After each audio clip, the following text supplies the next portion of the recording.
I did a video recently on the #1 best anti-inflammatory food. Today, we're going to talk about the #1 inflammatory food on the planet. So there's a lot of confusion in this area of what causes inflammation. You have the vegans telling you that red meat and other types of animal products cause inflammation. And then you have the carnivores over here saying it's the fiber that's causing inflammation. So they get rid of all the fiber and the plants, and all their inflammation goes away. So this is really confusing the public. Like, what do you do? There's many plants and herbs that have natural anti-inflammatories, right? Turmeric and milk thistle and stinging nettle root and many other plants have anti-inflammatories.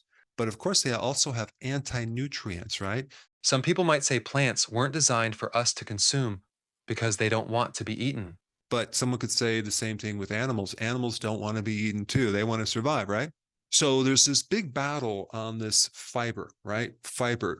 Is it good? Is it bad? Should we consume more of it? I know personally, for me, when I started getting rid of the grain fibers and start consuming more protein, especially for breakfast, a lot of my inflammation And went away. but I also consume a lot of plants and doesn't create inflammation in my gut. So why is it that some people do well on more meat and maybe other people might do better on plants? Now, I'm going to cover this topic in the relationship to inflammation because you have people that have autoimmune diseases, and nearly all the autoimmune diseases start in your gut.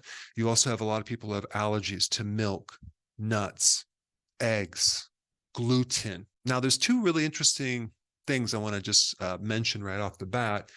There are basically two things that we can't digest. Humans cannot digest fiber. Okay, it's non-digestible. We don't have the enzymes to digest fiber.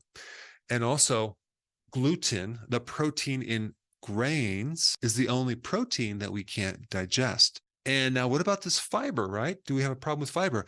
Well, some people can do well with fiber and other people can't. So, what breaks down the fiber?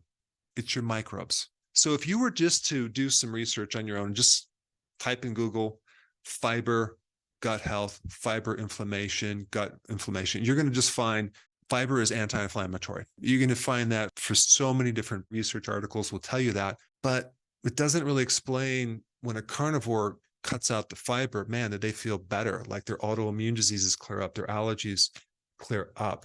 So what is going on there? Well, what if you were to type unfermented fiber? Okay, like maybe overloading the gut with so much fiber that you can't digest it, and some of it's unfermented. It's not broken down because the way that microbes deal with fiber is they ferment it. So if you were to type on that, you're going to find something really interesting. You're going to find that unfermented fiber is inflammatory. So that's probably what's happening. And the reason why that's happening is there's some alteration in the gut microbiome. So you just don't have enough of the right microbes to deal with this fiber. If you're like me in practice, you have a lot of experience working with people one-on-one with fiber, without fiber, and the history of maybe when they start developing inflammation. And there's always a time frame in their life that all of a sudden they can't digest this, or all of a sudden they're starting having inflammation. And so it's really important to do a history on what that person consumed before that, whether they developed an allergy as a child or late in life. For me, I can get away with eating anything until I was in my 20s. So if you start asking questions about someone's past, about what they ate, and what would alter the microbes, you get some really interesting information. We know antibiotics destroy your microbes, right? Like 80% of your microbes, they die off. So people who have had a lot of antibiotics have a lot of gut inflammation. They have more autoimmune, they have more allergies. And also what an infant is fed. Have they had breast milk, which is loaded with probiotics from birth and a lot of other things to build the immune system? So I think a lot of these inflammatory problems start early on as a child. And if we look at what kids eat, it's a lot of ultra processed foods, AKA junk foods. Could this be the source of that? We have salt. We don't have a lot of fiber. We have sugar. We have different forms of sugar. We have different forms of flour. We have different oils. Maybe it's a combination of all these right here, right? And it's so funny that they call it ultra processed food because it doesn't even resemble food. But before I go any further, I want to share something about ultra processed food companies. This is a little short story, but I wanted to tell you a little bit about the tobacco industry. These companies got to a point where there was just too much mounting evidence that proves that smoking is bad for you. In December 1953, the CEOs from 5 tobacco companies met together at a hotel, and they came up with a strategy to counter this. They formed the Tobacco Industry Research Committee to control the science, and they focused on creating doubt.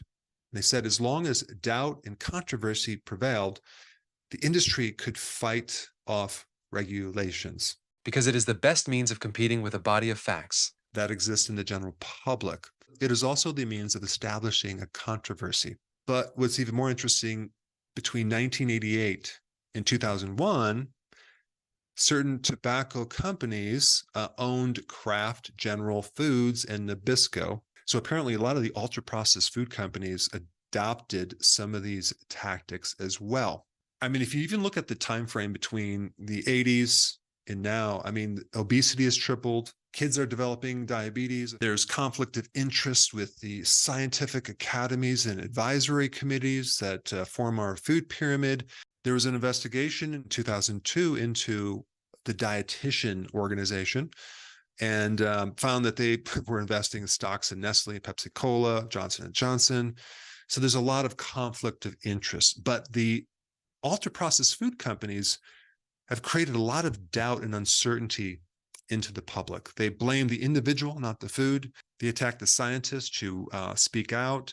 They emphasize and promote physical activity over the diet. They deny the existence of harmful foods, saying there's no bad food, it's just bad choices. And they have an endless call for we need more research because it's inconclusive. So in other words, there's a lot of corruption in this area of ultra-processed food. And one thing that's very interesting about ultra-processed food is that there's a high level of glyphosate.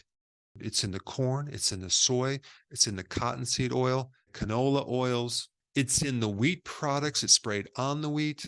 Did you know that glyphosate is also classified and even patented as an antibiotic?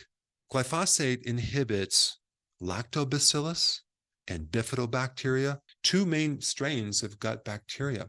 And out of all the antibiotics that humans have taken, because the widely promoted and sold glyphosate, this is the main antibiotic that's being put into our food. And very unfortunately, we've been put on an antibiotic without even knowing it. And so out of all the combinations of these ingredients, glyphosate is at the top of the list as far as of what it does to our microbiome. Now, in plants, what it does is it kills bacteria, in the soil, and then it allows the unfriendly bacteria to overgrow and kill the plant.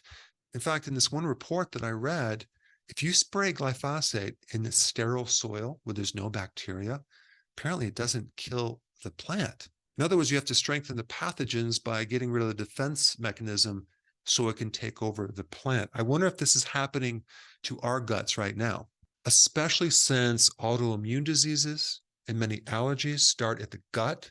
And if we've been on an antibiotic for all these years, what is that doing to our inflammation? So as soon as we create enough damage in the gut, now we can't handle the fiber. Why? Because the microbes aren't correct and we're going to get unfermented fiber and it's going to irritate us. And this is why people that go on a carnivore diet do much, much better. And then when you change a child's diet and get them off the ultra-processed foods, right, they start having all sorts of positive outcomes. So the number one most inflammatory food on the planet is this right here, ultra-processed foods, which is more than one, but it's a basic recipe of sugar, flour, and seed oils with glyphosate. All right, so now that you know the most inflammatory food, if you haven't seen my video on the most anti-inflammatory food, that's a very interesting one too. I'm going to put that right here. Check it out.